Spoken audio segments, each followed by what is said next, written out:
Hello, hello, hello, hello, and welcome everyone to episode number 40.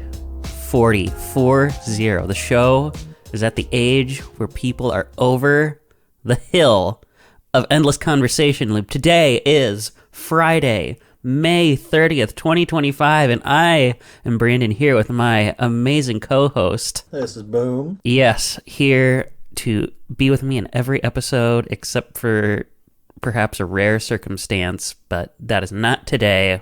We'll see what happens. I was going to say, we haven't hit that point yet. No, we haven't had the major breakup that gets covered in all the tabloids. We also haven't had it be like, I was considering because you just got back from vacation, right? I did. And I was thinking about like, well, you know, because I wanted to keep us on like the normal rhythm. And I would do, in the past, I would do like some little bonus stuff, because I used to do like more than one topic in an episode. But I was like, if I just want to cover like one single thing that's kind of impromptu without much planning, I would do like sort of a little bonus thing. And I was thinking about, well, maybe if he's not back, like maybe I'd do something like that. But evidently, I don't have to. So we're here for a proper episode number 40.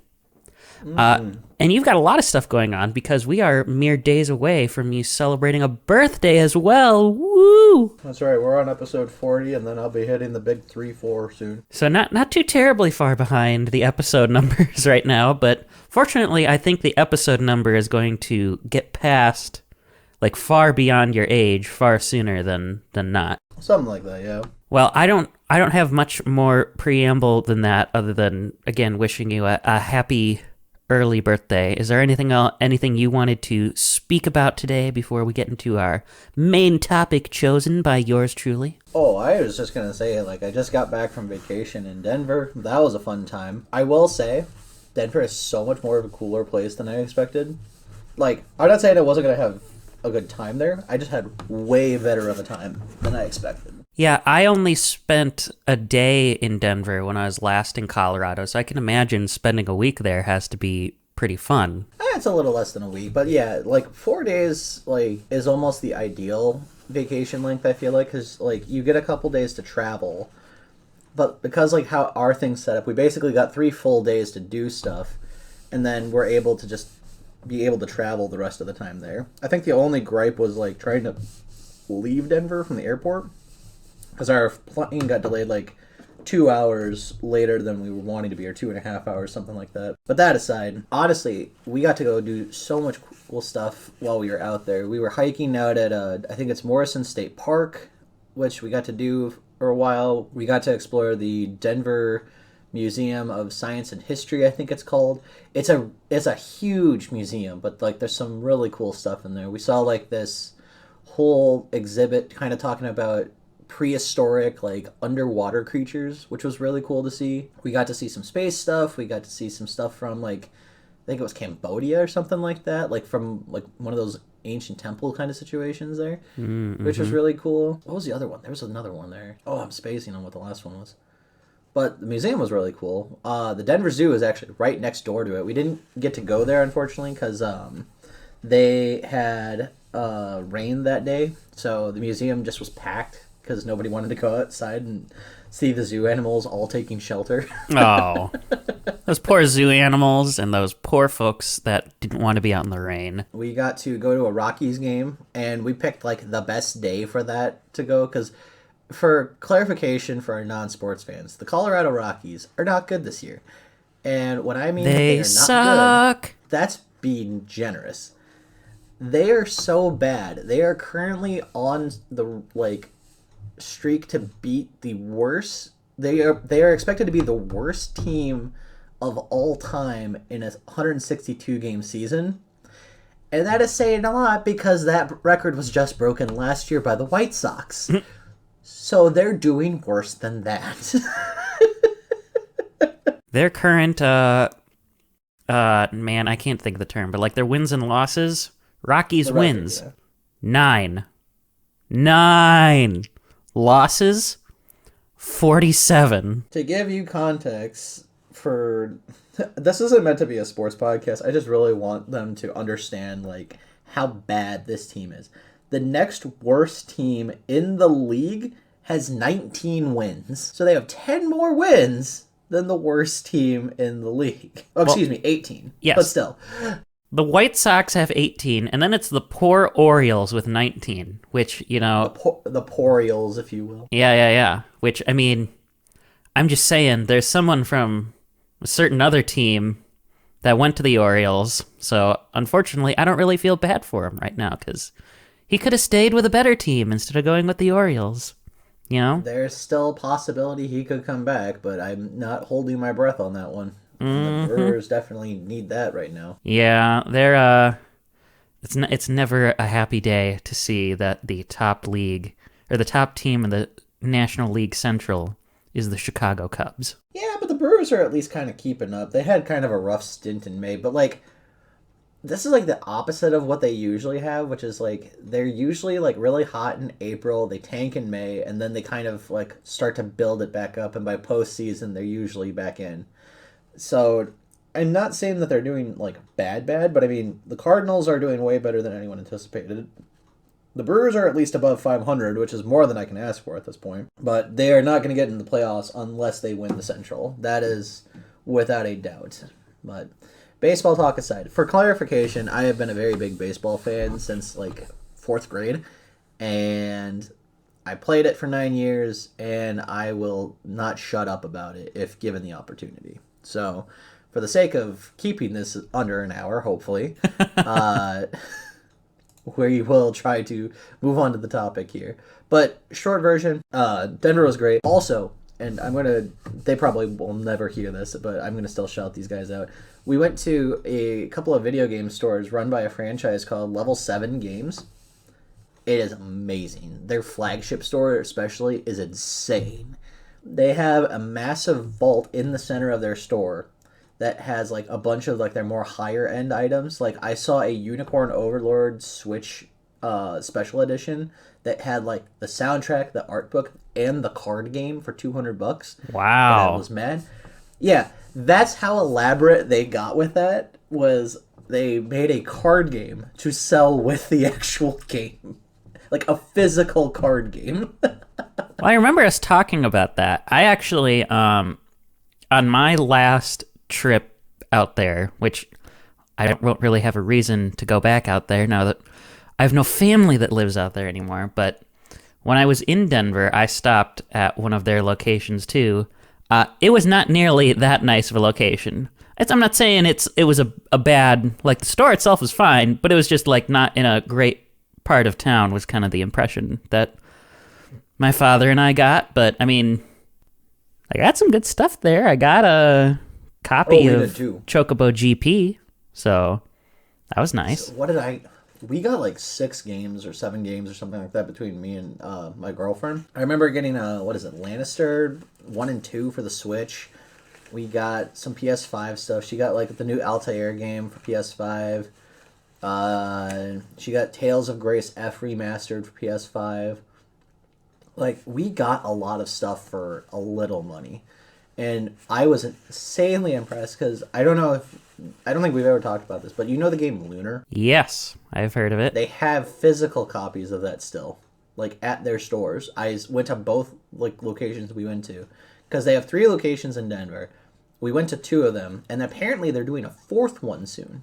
Wow. So they will have multiple locations. And I think I know what story you're talking about. That's the like not as good a side of town, for lack of a better phrase. But like that store was still kind of nice for what it was. Like in all honesty. Yeah, I mean the store itself was fine. It was just like, you know, the kind of area of town definitely looked like, oh, this is dilapidated and possibly not very safe. So I mean, some stores are like that though. Like there are places even like where we live that it's like you could walk in and you have a risk of getting tetanus from the doorknob. But no, I also got a hat recently that is one of their like special logos that they put together, which is it's a nod to the Denver Broncos old school logo, like the orange and blue one. But it's instead of the Bronco, it's Yoshi, and then the D is spelled with a L and 7. I will have to show you this. It's great. Oh my god. I would love a hat like that. They had also another hat that we got for a buddy of ours because like he was the one that took us and picked us up from the airport, and it was literally a level 7 edition of the Castlevania castle. Like they have some really cool merch. Like I applaud these guys for what they do. But like the staff is so nice, like the location, like especially for the flagship store was cool. I could swear that it was built out of an old family video, if I'm being honest. The flagship store especially, like the vault's cool. They had a bunch of like Magic the Gathering and other TCG stuff that was like already like getting my brain going. But they also have their like they have a repair center in-house and they had a coffee bar in-house for at the flagship store. So that one doesn't screw around. Like no, that must be the like their big legit one. I think that's the first location that they ever did. Because that one has a lot of love. That one has a lot of like, yeah, this is it. And they were telling us like, oh, there's a third location. It's like if we didn't have to go to the airport at that moment, we probably would have considered it. Mm-hmm. But no, it was very, very entertaining. And shout out to those guys at some point. I would love to go back to Denver just to go see what else that they have. Unfortunately, I was not able to still find a physical copy of Claire Obscura Expedition 33, so that search continues for me. But that aside, the hunt continues. Well, I was laughing because I was talking to the guys at the first store that we were talking about. They said, "Oh yeah, we got a bunch of those like last week," and we just were like, "Dang it, our vacation was a week late." Oh well. I mean, it's only a mass-produced game, so I'm sure you'll find a copy. It's just a matter of time. Well, and they're probably going to be making more because they recently did announce that they are actually making a second wave of the physical merch that they were doing for their special edition, where it's the merch without the game. Mm-hmm. So it's being sold for like $60 cheaper or whatever it is. But like that probably means that they will also be in the process of making a new game at some point too, like for a second wave of physical copies for people. Right, I can't imagine they wouldn't do that. Yeah, because I am for sure like, as someone who's currently playing 2 games on the PS5, and Ash is also playing a couple games on the PS5, we will be busy until that day finally comes, and then we are dropping probably everything that we will do. Because right now, I'm in the middle of RE4 Remake for PS5 and Metaphor ReFantazio. Working hard on checking that one off your list. Well, Metaphor has kind of had a slight delay, because I got so invested in RE4, but RE4 has been great thus far. Like, I'm about probably at least 2/3 of the way in the game, and I've already upgraded one of the game's guns to max, and oh my goodness, it's night and day difference. That gun is carrying me in the weirdest ways possible. And it's just it's the starter pistol. It's just the starter pistol. Well, it makes your life easier to have the better version, right? Well, what's cool is that they have, like, you can max them out, I think, 5 times, and then there is a final upgrade that's supposed to, like, boost the stats, and I think they gave it, like, 5 times more crit chance on, like, vulnerable spots with the pistol for, like, the final one. So, like, if you just get a good headshot or just shoot a weak spot, it will carry you. And it's, like, the gun itself is, like, it's really strong for what it is. Like, you can kill most things, like, in 2 to 3 hits, in some cases only 1, and all of a sudden you just watch these things just explode, and it's like, oh, alright, and it's like me accidentally crit shotting somebody with a pistol that I have had since the first day of the game. Mm-hmm. Like, I'm probably going to be playing this game again, and like, this will be my first horror game too. This has also been a very fun experience, because it's like, I'm not really like scared. It's more of just like, oh, I'm startled, but like I'm still having fun with it, where I'm not like, you know, crying or anything like that, where it's like, you know, some of those games can probably get way too scary for me because I'm not a horror person, but like I figured I need to start playing a horror game at some point, and this was a good starting spot. It's an easy one to get into. Very. It was honestly between RE2 Remake or RE4 Remake for me. So RE4 Remake, though, has definitely been a lot of fun, though, to say the least. Like, even my girlfriend's been getting really into it, because, like, we watched, a long time ago, I showed her the Terminal Montage cartoon of RE4 Remake, and now she's, like, finally understanding all the references that are happening at the time of the game. So we're probably about, like, 75% through the video now, because of where we're currently at in the game. and we cannot wait to finally beat that game, to say the least. Well, I'm sure But it'll anyway, be a good time. I did not mean to make this rant go farther. No, it's fine. We're still under the 30-minute mark, so we're at a pretty good point right now. But yes, we should get into our main topic, which is mine today. And, I was struggling at first when I was thinking about, like, what do I want to do as a topic this time? So, pulled out my old Google Keep list of topics that I had, or, like, stuff that I had ideas for. And I landed on one. I was like, oh, we should finally do this one, because I think it'd be a good piece of subject matter. And so I was wondering, because there are a lot of pieces of media, food, things that you enjoy that are just that you consume them and you're like, man, this is so good, except for this one little itty bitty annoying thing about it. Like, this would be perfect if it just didn't have that one thing. And I could foresee this, being a bit of an evergreen topic, because there's certainly more than one game that has this like this. And at least, for sure, when I was making when I was making my choice, I wanted to land on one where it's like, I can think of one issue, and just one issue, where I would love this game if it weren't for this. But because, otherwise there's a lot of games where it's like, you do enjoy it, but, there are little quibbles and critiques you have of it. But what I really wanted to get into was, how would we fix that issue? So the game that I chose for this, the game that I think would be just so amazing if it didn't have this one problem, and it's apropos because of what happens next Thursday, Mario Kart 7, the 3DS Mario Kart 7. So on paper, it is a game that I should adore, right? Because I've played its sequel and its, re-release of the sequel with more, Mario Kart 8 and Mario Kart 8 Deluxe, for well over 200 hours. I have 185 hours alone in just Mario Kart 8 Deluxe. So, I think you can kind of glean from that.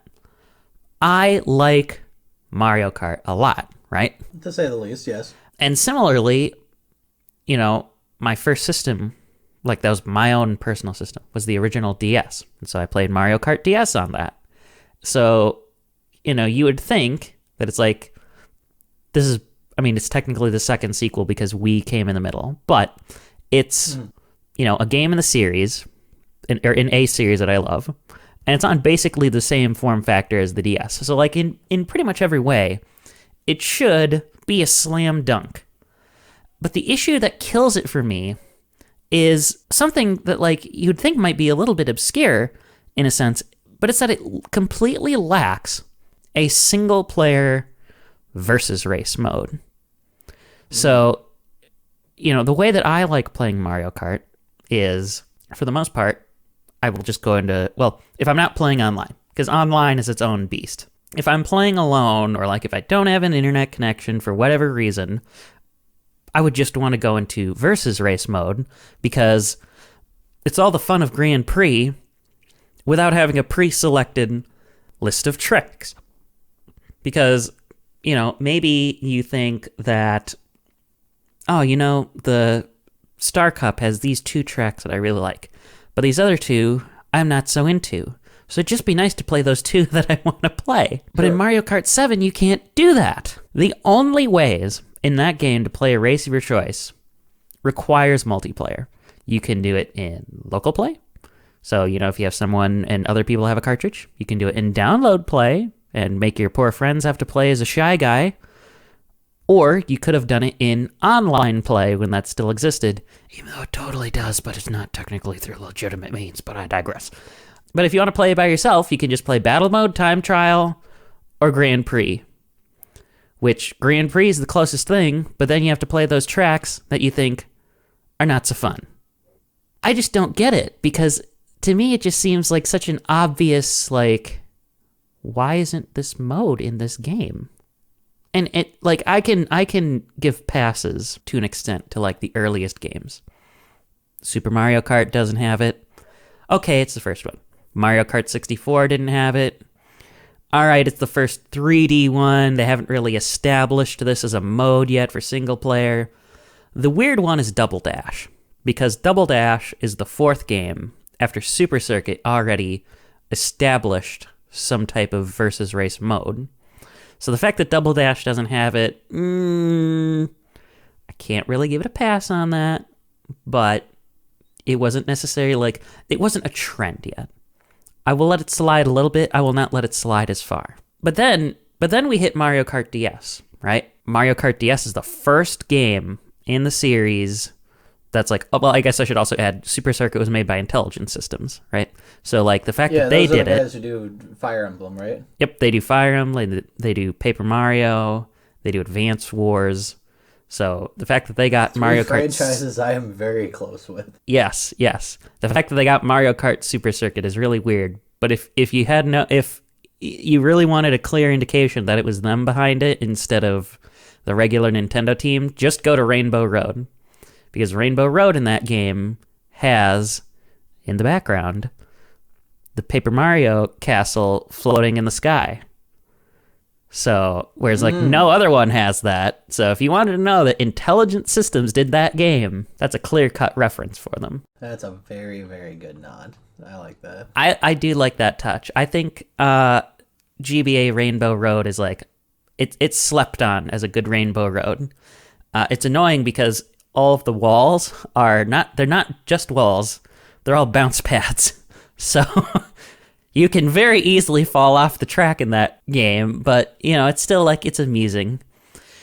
Anyway, so, like, technically it established versus race, and then Mario Kart DS and Wii finally had it, like, back-to-back. So why on earth, now that we've got this back-to-back, and it's been in at least 3 games, I think you can call it a standard by then, right? I would assume yes, because, like, as soon as you have something that's, like, 2 to 3 times in a row, like, people are now expecting that. If it's a one-off and it's like people aren't really thrilled by it, then sure. I understand not putting it back in or something like that. But, like, having it like that really feels weird, where all of a sudden you're just like, oh, we just decided that we're not going to do this now. I was like, but why? Right. Well, and okay. it's not something weird like, I mean, I like the mode, but it's not like Bob-omb Blast.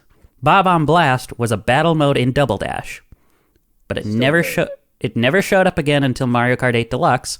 But that was only because they really wanted to expand the battle mode, because the battle mode in Mario Kart 8 was terrible. Like by far the biggest glaring flaw with the Wii U version of that game, other than the 59 frames.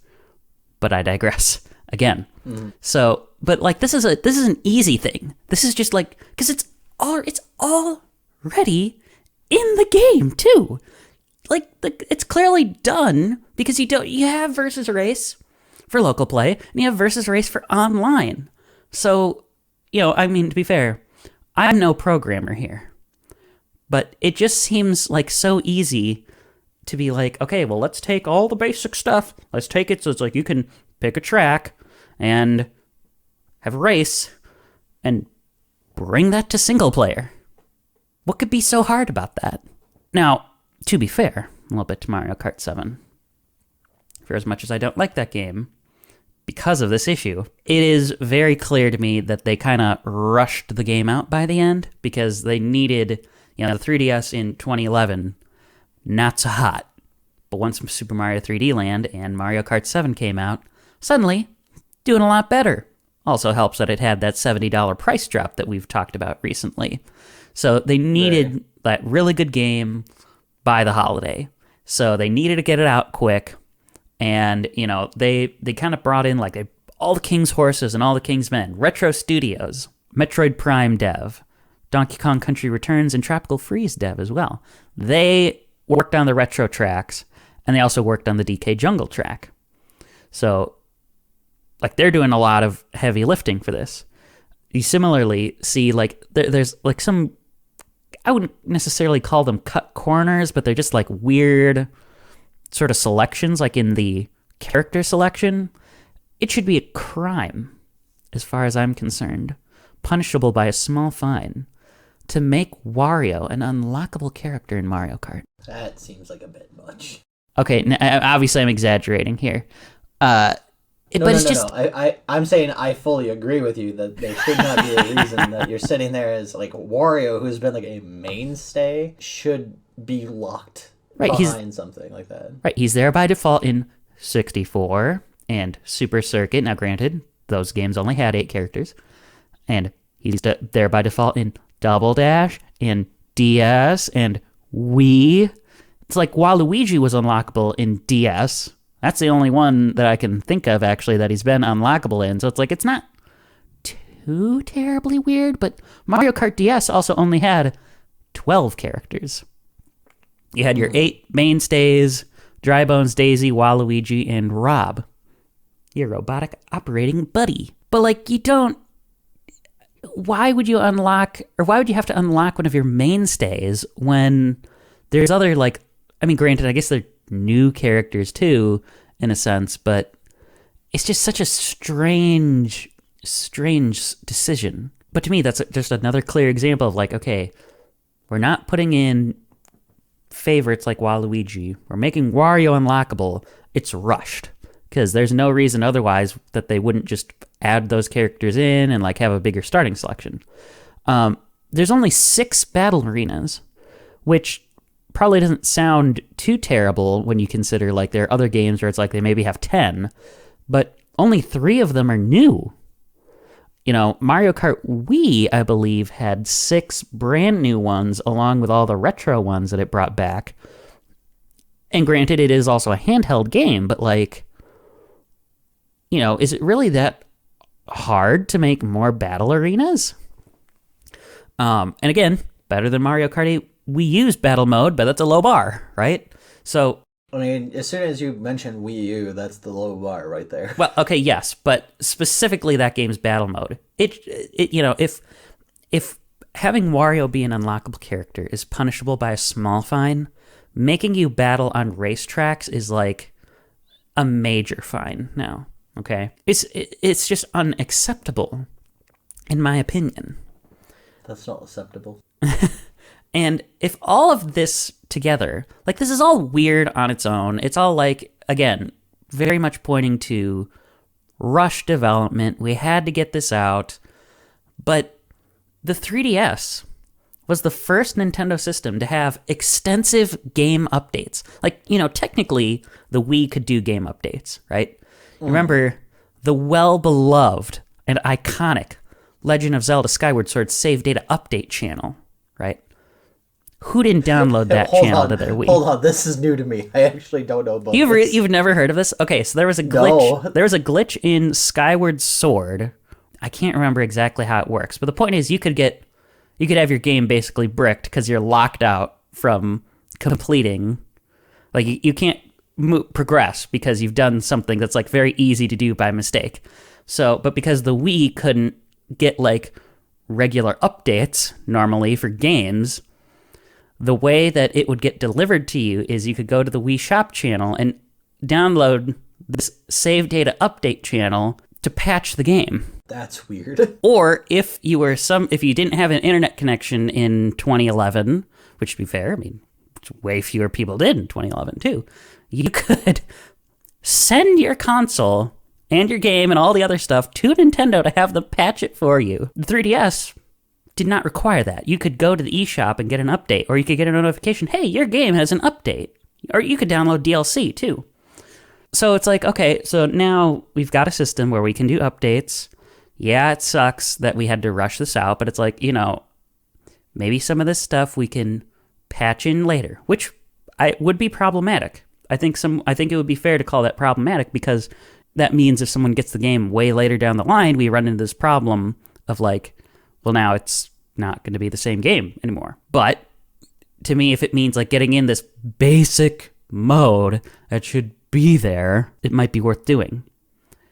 And even weirder still with this, as if this couldn't get any stranger, Mario Kart 7 had updates. It only had 2. And the first one was in May of 2012 to patch out some shortcuts that use exploits online. But it's like we can do an update for that. And we'll have more games that come out later on the system that get bigger updates that add content, like the updates that came to Smash Brothers for 3DS and Wii U, and this is the same way they did it with Ultimate. There would coincidentally, when a piece of DLC would come out for those games, there'd also be an update, because really what they did is they patched in all that DLC content, and what you were buying when you bought the DLC was just a little tiny download that let you access that content, which makes sense, because otherwise you're going to have people inundating the eShop whenever anything new comes out, and it'll just be a huge mess. So, like, I don't understand, when we've got all these things going for it, why this ever had to be an issue so many years later. Because that require things to make sense. I know. And I've made fun of Mario Kart 7 many times, not necessarily on here, but on the internet, because it's just like, I just don't think, like, people look at it very fondly. And I don't think, for me, I just can't I can't look at it in that way, because I could never play the game in the way that I would want to, you know? Mm-hmm. If I have to play it online, okay, that's fine, but, you know, the 3DS only lets you have 3 internet connections, which is stupid, but I digress. So, like, basically 99% of the time, like, if I'm out and I'm using this thing as the portable device it's intended to be, I can't play online with it. Okay, so I have to play single player. But sure, okay, I could play Grand Prix. That's certainly an option, but that's not how I want to play the game. And when it's just such a... If it was some complicated mode, like if it were some of those like slightly more obscure but fun battle modes that, you know, don't always come back in every game, or if it was like mission mode, I could accept that. That's like, okay, this is only in one thing. It's not like it was a standard, but this is just like, let me pick a race. And it seems like such a waste of what could be, deep down, a really good game to not have that mode, because it just acts as like this cloud over the entire experience. And, you know, am I making a bigger deal out of this? And it probably is, sure, but I don't think I'm really asking for too much with it. And I think it's a fair thing to say when you have something as simple as that. It's kind of the same argument I would make of a Call of Duty game that doesn't release without a story mode. You know what I mean? It's been a mainstay in that franchise for how long? But if I remember right, some of the newer Call of Duties don't have the story mode anymore. Or they just didn't bother to put one in. And, you know, I understand most of your bread and butter is going to be a multiplayer for that. But, like, there are still people like myself who do, you know, find myself being like, you know, I kind of want to see what happens in this Call of Duty story mode. Like, I legitimately thought World War II was a lot better of a story mode than more of the recent ones that I had played. Like, I'm not saying is it a perfect one, no, but, like, when you have a Call of Duty game that doesn't come out with a story mode, like, and it's, like, a sequel to, like, I know some of them don't. Hang on, let me take a look quick. Well, it's taking a key part of the experience. And I don't know that one's, like, it's not apples to apples, because, like, I think it's fair to say multiplayer is, like you said, it's the bread and butter, it's the thing that's more popular. But it'd be like, you know, in the case of the multiplayer, if you didn't have your zombies mode. That's another good one. People would go nuts if they didn't have that, because, okay, sure, you can play deathmatch, right? And that's super popular, but there's this perfectly good alternative that other people like playing. So, and it's been a consistent mode in tons and tons and tons of games.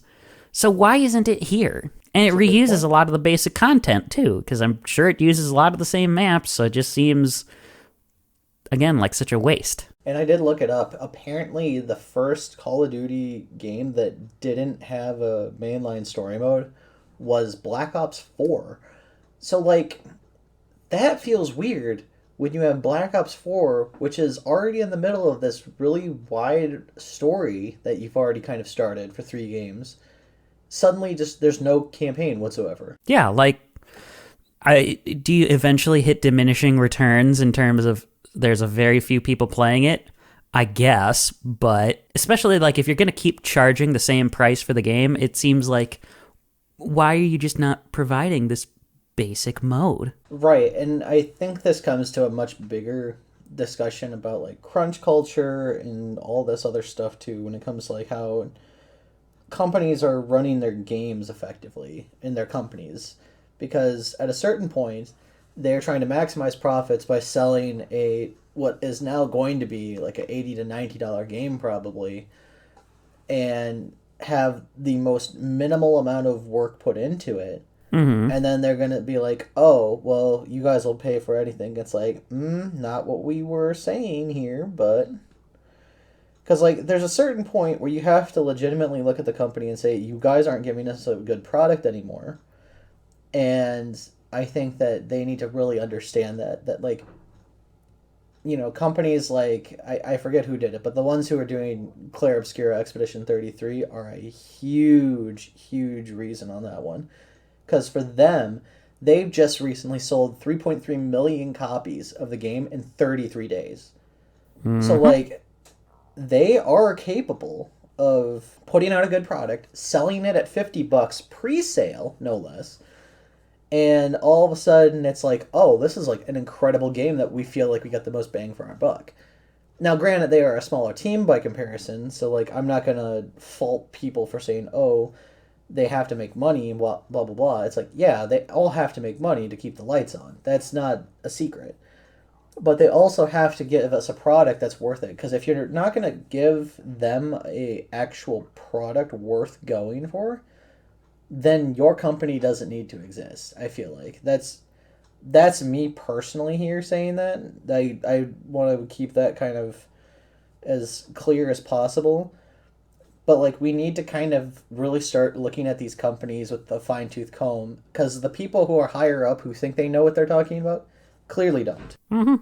Yeah, you need to be able to make ends meet and not Right. have development costs on this game balloon way out of control that you have to start resorting to these underhanded seemingly or like very like what's the word I want to use for it? They're just like they're nickel and diming you for every little thing. Right. And Exactly. I mean, to kind of get on back a little bit on track with where this started, that isn't what happened with Mario Kart 7. With Mario Kart 7, it's just like, okay, the 3DS isn't selling as well as we need it to be, and we're at the end of the Wii, so like we need something to like kickstart the system. So, and it's like at the end of the day, is Mario Kart 7 a bad game? No, but I think it's just indicative of like its rushed development that things like that basic mode could be left on the cutting room floor. And I do at least feel, I'll have to see how I feel about the game when it comes out next week, but like Nintendo published like this 4-part interview with a bunch of the devs on Mario Kart World sometime like a week and a half ago. They have been working on this game since Mario Kart 8 Deluxe came out. Well, yeah, they got So, to get the next one out because, like, okay, they know that they're gonna like, and it is argumentatively the best-selling, if not the best-selling Mario Kart of all time, and they don't seem to fully understand sometimes that it's like when you hit that peak, you are now being put on a pedestal in a way that you may not be prepared for. mhm. Because I think that was the problem when it came to, like, say, Smash Brothers. Smash Brothers was getting so big to the point that I think 4 kind of hit itself a little too hard in some cases with, like, what they were trying to do. And then 5 gets them back kind of in that, like, swing of everything again. Yeah. So I think the biggest thing to come out of everything that they need to understand is when you set the precedent, you have to be aware that people are now going to hold you to that precedent from here on out. And that is going to be a big bar for, especially with Mario Kart World. Hopefully it sells well. I don't know whether it will or won't. There, we've talked extensively in terms of all the stuff with the Switch and all that stuff. So, we'll kind of see how this whole thing goes. But Mhm. it is definitely going to get into a position of, I think this release and like what the Switch 2 does is going to heavily dictate what happens in the future for gaming as a whole. Yeah. Not to completely derail where things were going. That was not my intention. Right. No, I think that's the problem with a lot of these discussions we've had lately is that they can always, always, always turn into some comment on how the industry itself is, but like, yeah. I hate enjoying this industry that has so many problems. Unfortunately, I also feel like that's a statement you could make about so many different industries that are out there. Anyway, shall we talk about the game that you've decided is like... Well, actually, I guess I should have established, because I never actually said, what would be the update I'd make to Mario Kart 7? Put versus mode in. Now that we've covered that, what would you do for... What is your game, and how would you update it? So I have technically 2 games, more because they're kind of in the same boat for me. But I picked Borderlands 1 and 2. And I have my reasons, and as someone who genuinely enjoys playing Borderlands 3 with a group of friends, 1 and 2's biggest problem is the combat. Like, 2 is better than 1, by far. But, like, the combat in particular for both of those games is severely dated, because it's basically just... stand around and shoot, watch the numbers go up, and, even your skill trees and all that sort of stuff in the earlier games especially don't really add much to it. It's like, here's better stats, here's things that you can get.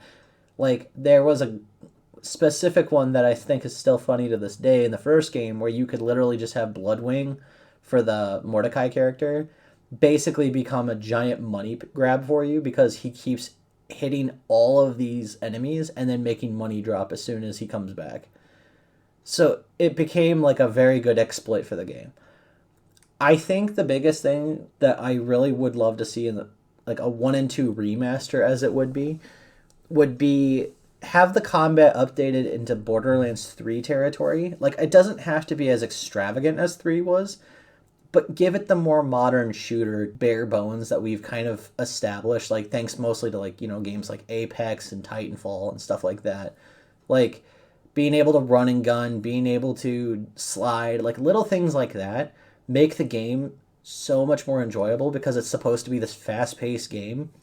But I went from 3 to 1 a while back, and my God, it is so slow, the combat difference when you go to 1, because I am sitting there standing and basically just, it's Pokemon Snap, but with a gun, where I'm popping the heads off of these guys with a sniper rifle, and I just don't feel like it's as fun. Like, I'm not fighting hordes, I'm fighting like 3 dudes who are all meters away, and I'm not saying you can't keep the bare bone, like, the basics of these characters from the first 2 games, but the bare minimum should be make it so that the combat is fun. And, like, this is obviously, like, this is a 15-year-old game or something like that. I think it was, 2009 when the first game came out?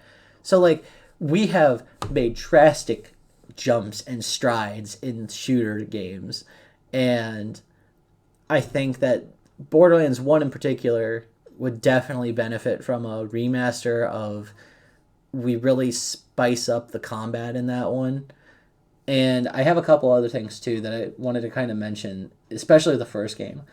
The first game's characters are so boring. Like, they're iconic, yes, but they don't have that much personality in the first game because they weren't really trying to have personality in the first game. They literally just kind of had them be like cookie cutter, like, stereotypes, like the hunter sniper, the big brute meat fist guy, the like one specific female character, the token soldier guy that is basically the bare bones of it all. They aren't trying to be, like, interesting with these characters. They just wanted them to be different so that they could say that their typing of, like, shooting and combat was different. But then Borderlands 2 comes and they really, like, flush those characters out. Like, they make them interesting. Give us that, but a game earlier. Like, you can very much make these characters interesting. You clearly did in the second game. And even like when your playable characters come into the mix, they're interesting, like in their own right. Like they aren't the most super interesting, but like they're still better than what one gave us, like as playable characters. So, you know, having these be more like specific things that kind of will make that give it more personality to those games. Like 2 gets a lot of praise, but I can't help but feel like the second game primarily is carried by the fact that Handsome Jack is just that good of a villain. And like the story is much better. It gives it more meaning. It gives it more like heft. But like the first game, you literally could just miss everything in the game and go straight to 2, and you probably wouldn't notice it because they do kind of talk about everything in the second game. So you really don't have a reason to go back to the first game, aside from the saying, oh, I just went to that just to play it. And then the final thing I'm going to say on Borderlands 1 in particular, the final boss is such a letdown. So you have never played the Borderlands games, right? No, I haven't played them, but I mean, the thing that I'm envisioning based on the way you have this written here is I'm envisioning kind of a letdown similar to like what folks had with, and a little bit with like Batman Arkham Asylum, where it's like you have the Joker throughout the whole game, and then spoilers, in the end he becomes a hulking beast, and it's like, well, that's not the Joker. I don't want to fight a hulking beast. This is like I've been baited and switched here, you know? That's kind of the impression I'm getting from this. It's worse. It's worse than you think. It's worse than you think. Because here's the thing. Going to the Batman Arkham Asylum, I understand people are ticked off about that fight because it's like, I'm just fighting a giant brute. Why is it interesting? But at least Rocksteady gave us a reason as to why he is doing this. And he is also the same character. And it's carried through the second and the third game. Like, that crappy final boss, we'll be honest, is still better because of the fact that they give it actual meaning versus how this first Borderlands final boss is. Because here's the thing. They have this imposing final boss, and it's like, okay, cool. And it's like this, you know, big military head general type, right? Mm-hmm. And you get to the final game, you get to the vault, and you're expecting this final fight with them. And I put it in the notes because I have to describe it as such. It's a general scales fight, like Star Fox Adventures. And what I mean is, there is this grandiose build-up to finally fighting this person, and then it's completely removed, and you're fighting an entirely different boss that just they threw in there. So, in the case of Star Fox Adventures, General Scales gets replaced by Andross, which a lot of people got mad about because we don't ever fight that General Scales in the game at all. There's like a brief 5 seconds where you feel like you're going to, and then it immediately cuts that. So in Borderlands, you don't even get the full fight like General Scales. There is this whole cutscene build up, and the general like is going like, "Oh, I'm gonna harness the power of the vault," and blah blah blah blah blah. And next thing you see is a giant tentacle popping out of the vault, and it impales her and sucks her into the vault, completely removing that fight. And now you're fighting just a random monster in the vault. Boo. That's how the final boss of 1 is. Like, at least Star Fox Adventures, and I did not think I would ever give praise to Star Fox Adventures on this, they at least sell the fake out. This doesn't even give you the fake out. This is just, oh, by the way, we've been building this whole villain up. Nah, gone. Here's a giant tentacle sushi monster, basically. Like, I got General Scale in 2 games, and I'm so mad about how it all turned out, because it's like, because here's the thing, I don't have a gripe with the fight with the monster. That should be boss 2, not the only boss, is what I'm getting at. Oh, I should be. They barely have any bosses in that game at all? Well, they have bosses, but like, I'm saying like, it should have been a 2-pronged boss fight, where the first part of the fight is the general going against like her and her squad of the Crimson Lance and all that stuff, or the Crimson Legion or whatever they're called. Right. Well, I'm envisioning like you fight the boss, or like you fight the general and you weaken her or whatever, And Yes, then like, and then that happens. yes, you basically fight the general. You're in like this massive horde fight with her soldiers, mowing them down. And then it cuts to like, I'm going to use the power of the vault, then kill her, then bring the monster out. Okay, I can live with this part now because at least I fought this woman that you have been building up the entire time, and then the monster becomes a complete 180 because now you have a new problem that solved your old problem, but this somehow was a bigger problem now. So, like, if you take that part of the, like, I know a lot of people gripe about that final boss fight, myself included, and it's justified. I think if you do it that way as a final boss, where it's a two-pronged thing, you at least get to fight her in the first half, and then the monster in the second half, now you got a memorable boss fight. Now you got a reason to actually be, like, worried about what the hell just popped out of the vault here. But, like, the build-up to everything having it be solely focused on this one character, and then surprise monster instead, that leaves a bad taste in the mouth. Honestly, So- the way I'm thinking about it now, the way you're talking about it, it's like they screwed up kind of it's kind of like the final boss in Yoshi's Island from how I remember it, you know? Because if I recall, the way it works is it starts with a boss fight against, Kamek, the Magic Koopa. He's been powering up all the other bosses throughout the game, and he's the one who stole Baby Luigi, and it's like, oh, it makes sense that there would be a Baby Bowser. But Yeah. if you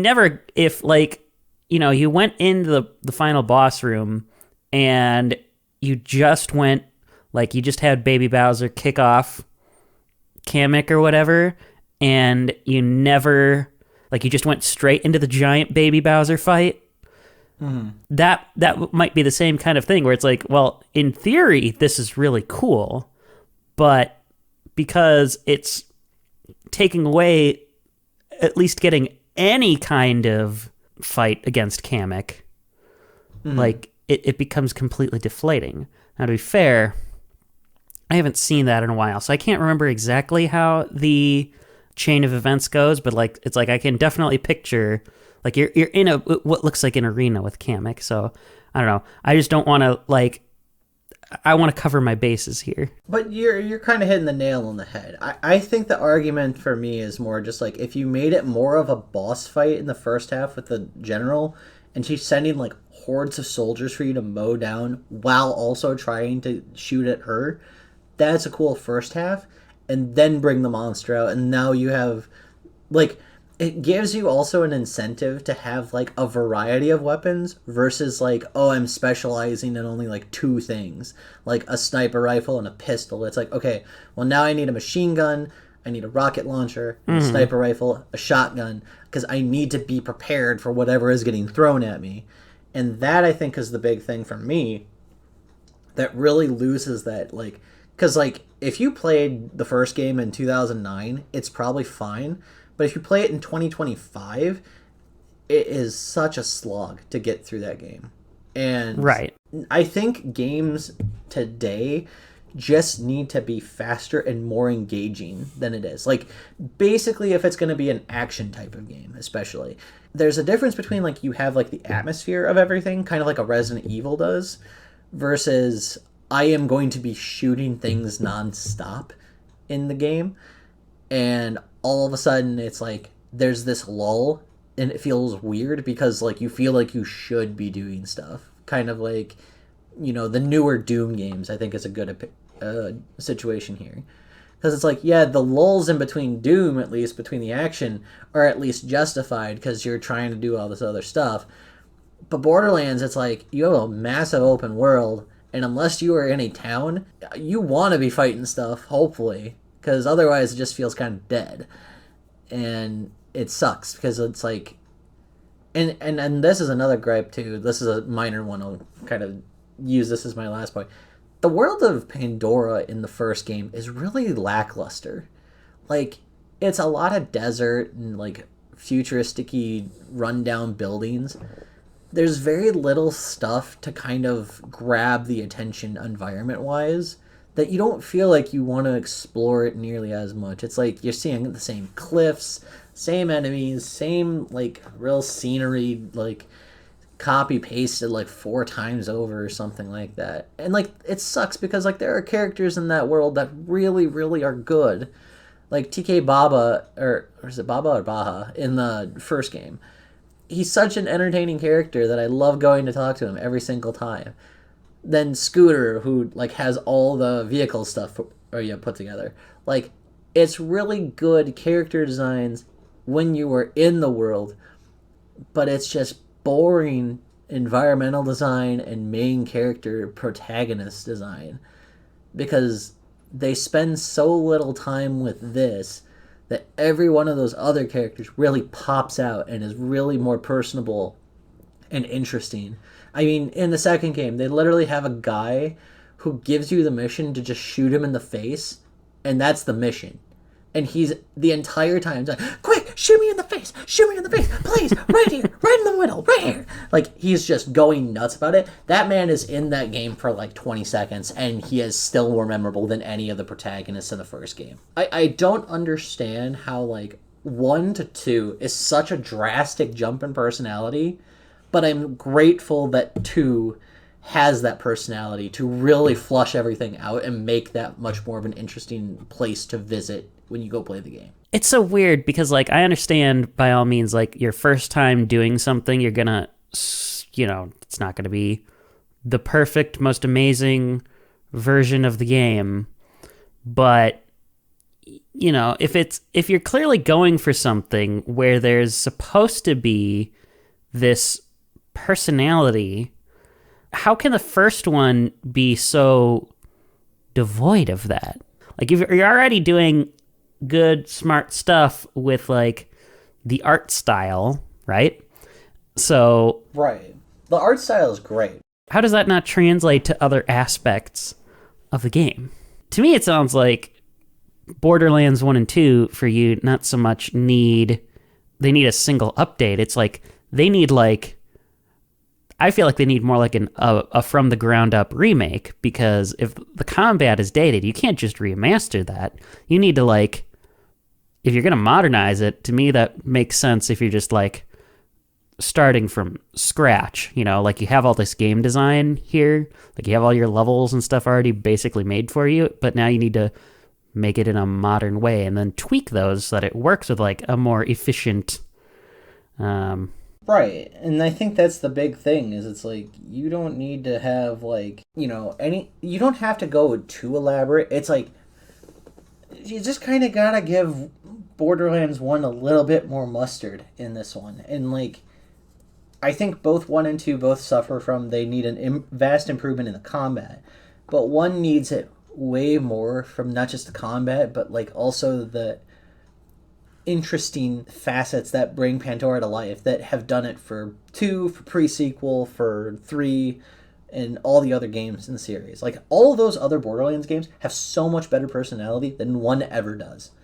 So, like, finding ways to kind of get 1 a little bit more interesting in that sense goes a long way. I think 1 desperately could use a remaster. 2 could have a remaster just for the combat, but, like, 1 is the one that I would argue really, really needs it the most. Because without it, it's going to be one of those, like, you know, it's you can skip that kind of game. Like, and that sucks in a franchise for me personally. Because, like, I remember really enjoying 1 when I beat it the first time. But, like, I cannot keep playing 1 religiously like I could with Borderlands 3. Or even 2 to a degree. Because 2 at least gives you some sort of intricacies with everything going on. You can definitely forgive it in spots. 1, there's almost no reason to go back to. Yeah, I mean, it's just a shame because the first game can really go like one of 2 ways, right? Mm-hmm. It can either be like this iconic game that's going to be well remembered for establishing the whole thing, or it's going to be that total opposite where it basically is skippable because it does things. It has these weird little quirks about it that don't make it like the other games that you know and love, because they refined it and figured out like, oh, that thing that we thought was a good idea wasn't so much a good idea, right? Right. Yeah. Well, this honestly, this discussion ended up being a lot shorter than I thought it would be. Also, the weird thing about it too, and it makes sense in retrospect, we definitely very much dominated our own games, and this didn't end up being as much of a conversation as I thought it would be. So I think that's something I might change the next time. Should there be a next time we do this topic? Well, I would argue that, like, I think because we have very polarizing types of games, like, we're both Nintendo people at heart, but, like, I have played a lot of other stuff outside of Nintendo, and for me, I think there's just a lot of stuff out there that I would absolutely be completely okay with, you know? Like, you know, Borderlands is, I think, a game that definitely is, like, that whole franchise definitely deserves some merit. I don't think it's inherently a bad franchise by any stretch of the imagination. Now, that comes obviously saying things before Borderlands 4 comes out at some point, but I digress. That's a whole topic for another day, and I'll have very specific thoughts on that one later. I think for me, it's just there's certain games that it's like we both have very specific like takes on these because those are games we have played front to back. Like I haven't played a lot of Mario Kart 7 and I own it. You have never played Borderlands really, and that's understandable. Like I'm not saying like you have to have like that thought process that I do on it. It's like this is just from my perspective of a game that I played. And I genuinely like that game. I do. I just want it to be better. The same way that you kind of described Mario Kart 7. You like the game, you just want it to be better. Well, it's for that one, for me, it's more like I really want to like the game. There's no reason I shouldn't like the game, but because it's just missing it's like such a basic feature that I would like be flabbergasted to not see in any other game in the series, and because it's one that I get so much enjoyment out of, it prevents me from being like, all right, I love this. To me, it ends up like it kind of tarnishes other stuff about it because, like, for example, with that game, people love and adore to pieces It's Rainbow Road. I hate It's Rainbow Road. And granted, I think it's kind of its own issues, but I'm sure it also has that cloud over it of like, if I want to play this track, I either have to play it online, I have to be in that specific situation where I can do it, or I have to play the whole Grand Prix to get to it if I want to play against the AI on it, and I shouldn't have to do that, you know? But I will say in its new iteration in like the Booster Course Pass, it didn't necessarily convince me either, so like maybe my opinion on it is warranted, but you know, it just kind of sucks having these like clouds over these games, because I think that kind of is the connecting tissue between them, is either you do like them but they annoy you for one reason or another, or it's you could love them but they're dragged down by a very clear and obvious problem. Right, and it's definitely one of those things, like, as games get older, the cracks start to form, I think, a little bit on this. Actually, now that I think about it, hang on, I gotta find this again. I think it was What Culture did a video recently that I actually think illustrates kind of our point a lot better. Is they have a list recently that just came out talking about 10 amazing games you didn't realize aged horribly. And I think that kind of ties in with what we're talking about. Because, like, there are certain games that it's like they were probably easy 9 out of 10s without question when they came out. But, like, now we're hitting that point where if we don't really scrutinize certain aspects of it, it doesn't get better. Or if we don't give it, like, a better version, like, to remaster it. It's like, and it's not saying every game needs it. Some people don't have the patience for older games like that. But, like, the thumbnail for this one has Red Dead Redemption on it, like the first one. So that really is already setting a precedent of, like, that game is, like, arguably one of the best of all time, and they're telling me that this aged horribly. It's like, I'm not saying it probably didn't to some degree, but like I would definitely hear their point of view on this here because I don't know what aged horribly here on this. I think the counterpoint I might have to what you're saying is I think that comparison applies very well for your game, but like this is a problem. My problem I've had with Mario Kart 7 I've had since I got it. Because it's like, this just should be here. So I think you're right. It applies to some of these, but I think that's really the problem is like, all games can be critiqued. It's just a difference of critiquing it from retrospect or critiquing it from the moment in time, you know? Sure. So, yours is more critiquing it in retrospect. Mine is critiquing it from like, it's critiquing it in retrospect because the game is 14 years old in December, but also like I'm thinking about like this is kind of how I felt about it in the moment because it's one of the games that I've played much less than the others, and like some of the ones that I've played the least make sense for me to have played them least because they're the oldest, and in that same sense are kind of, they haven't necessarily aged well. And I'm sorry, that does include a little bit of Double Dash, but I've grown to be more interested. I will not take Double Dash slander, sir. No, I just haven't really gotten to it, and it's always the drifting in those. I haven't quite figured it out, but like I think I've been interested in picking it up again. So we'll see. Maybe I'll come around on it and be like, no, I should play this. I will fight you on Double Dash. I am not kidding. Like, you talk about how you have like 200 hours in Mario Kart 8. Sir, I've got probably twice that in just Double Dash because I have beaten and unlocked that game multiple times over because I had also my sisters and my mom to go against in that game when I was younger. And let me tell you, that game is a blast. I'd kill for a Double Dash remaster at some point. But I will settle if Switch 2 does eventually have that on the GameCube emulator. 100% will be on board with that one.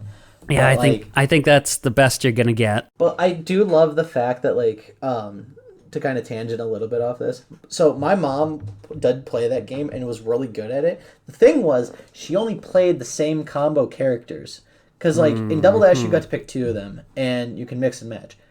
Her two were Yoshi and King Boo. And it was only because she thought it was funny that the two characters with long tongues would be in the same team.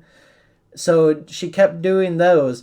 And I kid you not, this woman would literally absolutely destroy us and cruise to like the finish line, no problem. And we're children. This woman is just...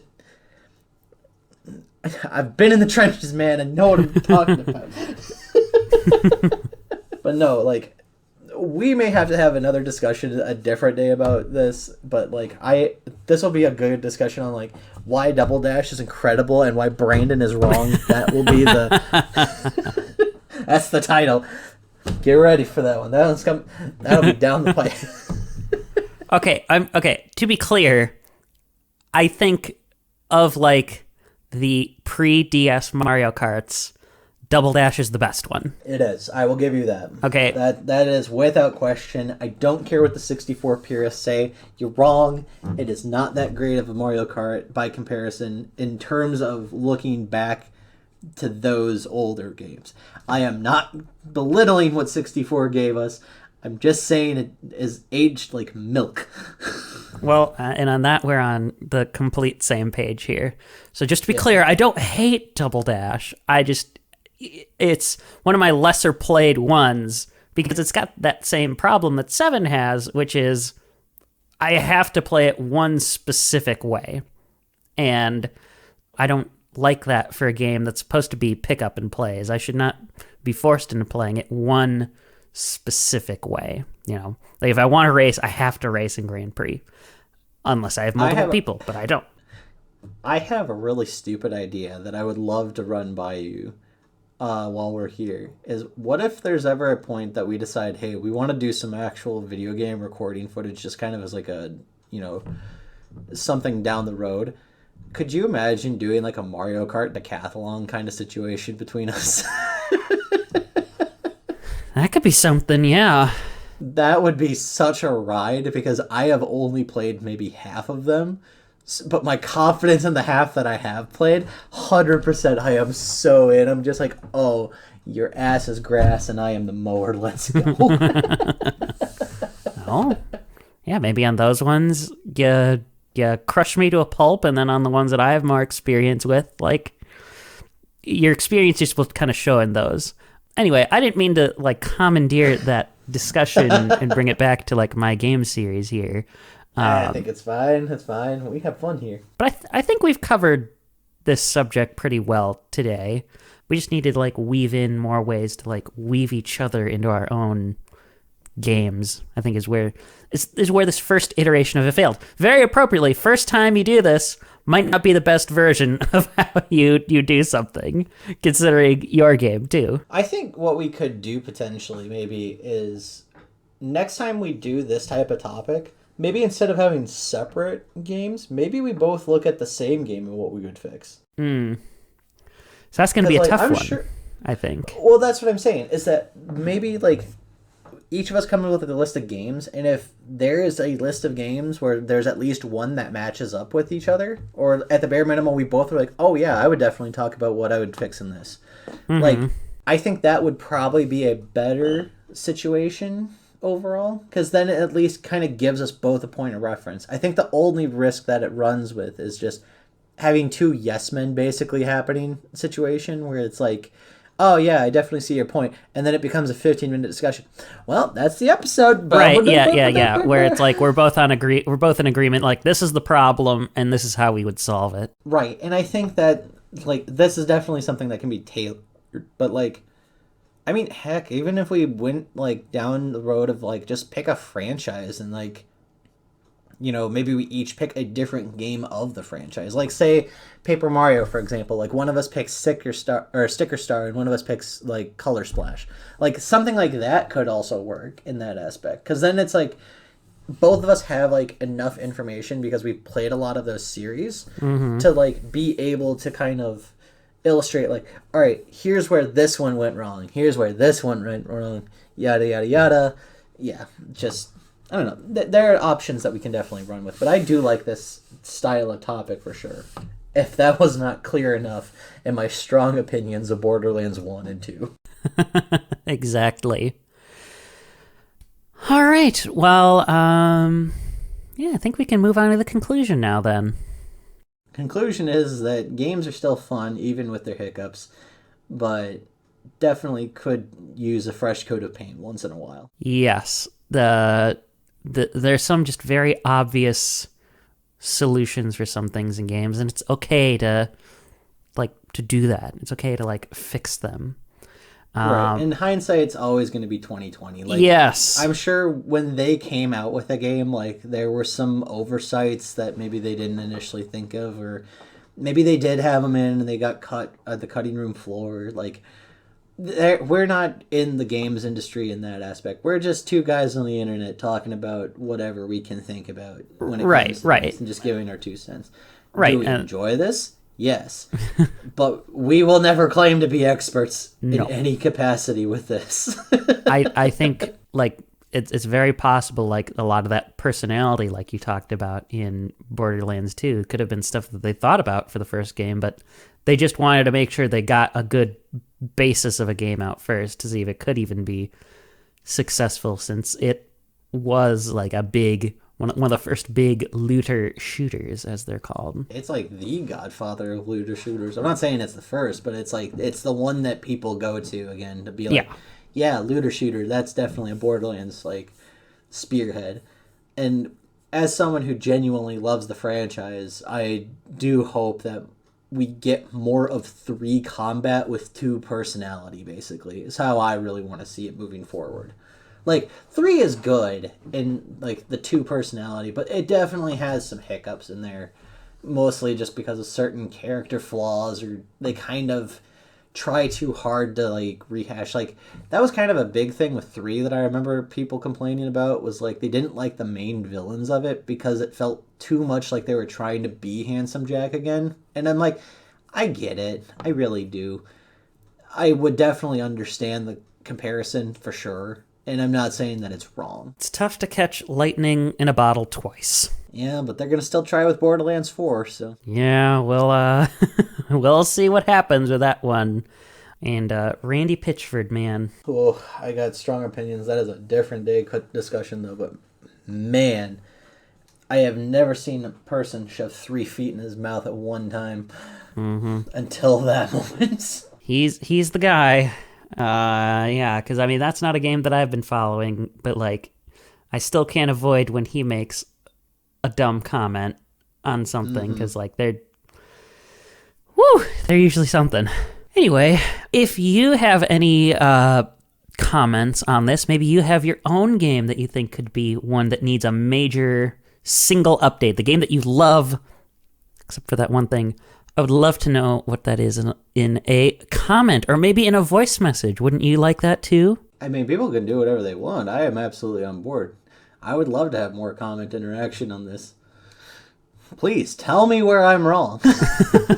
Yes, if you have a comment that you'd like to share on it, you could do so on any of the written platforms that are out there. You could also send us a voice message at speakpipe.com/endless conversation loop. You can also do all the other stuff that you are required to do on the internet, like give a thumbs up or a thumbs down if you didn't like this for some reason, but it would hurt our feelings. Subscribe. I am here, so I'm vibing. And subscribe if you're really into this type of conversation that we've had today. Otherwise, it's time to sign off. Oh, before we do that, I'm going to make a quick announcement before I forget. I am going to be hopefully finding some downtime to actually put together some social medias for the podcast. Because I know not everyone's going to find us on, Spotify or whatever it might be. But I figured I'm going to be putting some socials together, hopefully in the next few weeks, and getting that all squared away for our podcast, so it's a little easier to find us on those. I'll have more information once those are up and running, and I'll put that at the end of one of these future podcasts, too. So that way we'll be able to have everybody be able to know where to find us a little bit easier. Yes, I will say that's also one of my deficiencies. I'm not a social media person, so the fact that you are, thankfully, I am. I am just lazy. It's just been on my list, and it's sitting there on a post-it note right on my computer. Hey, make these, and I say no. So that is something I need to do. And also, because we are getting close to that time, I am also going to tip my hand a little bit to Brandon on what I'm going to put out for the next episode. I want to talk about actually next time our, I would say top 5, but I don't know how much time that's going to give us. But I'm going to say our top 5 Mario Kart tracks. Oh boy. Yeah. That could be a tough one. So here's the thing.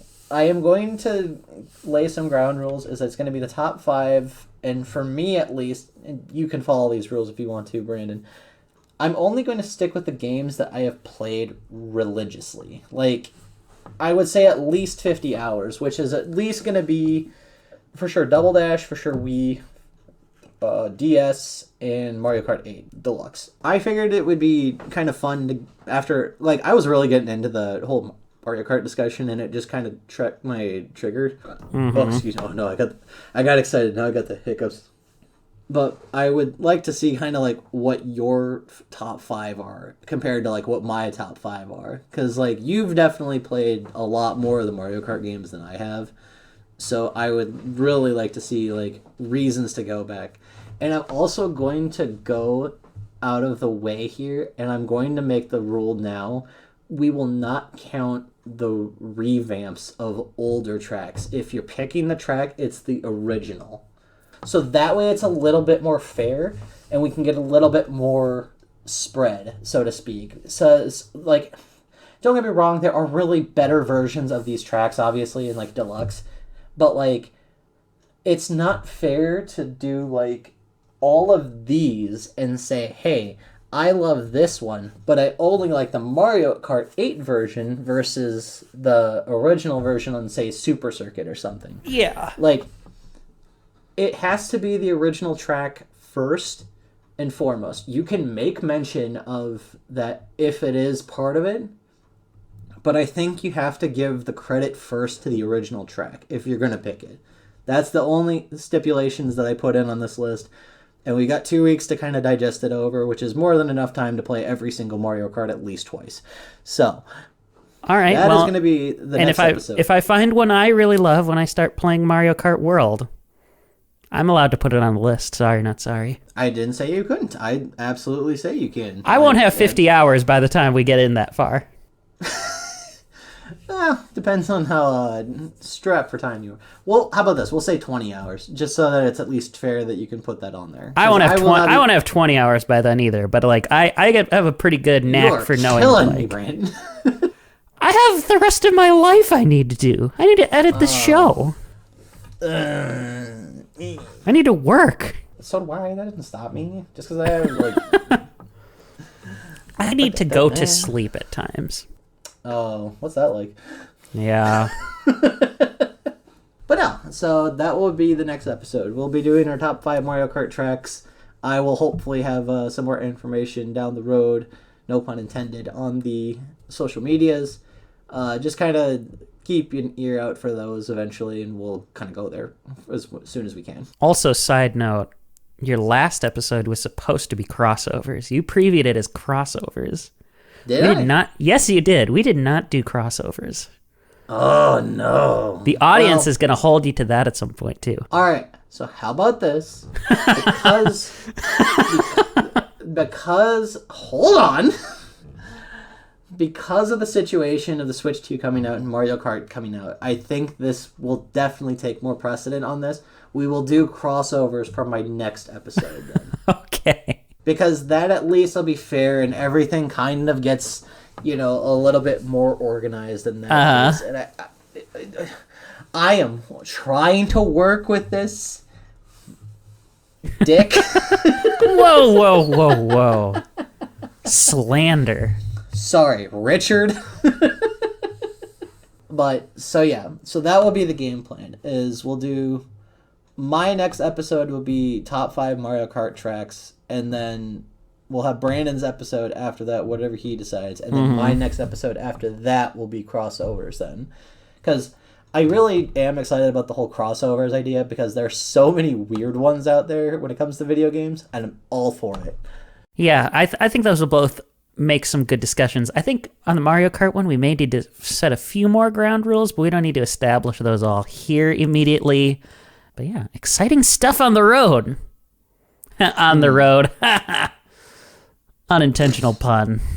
We'll definitely see where it gets us, but we have things to do. People to pee. Wait. People to see. That's the word I was looking for. Oh, no. I think it's time to go home. I think we may be drunk. I'm not. No, that's later for my birthday. Oh, true. Anyway, good episode. Shall we sign out now? Yeah, we'll be out of here now. This is Boom. And I am Brandon, your longtime co-host of the show now. We will see you in 2 weeks. Bye.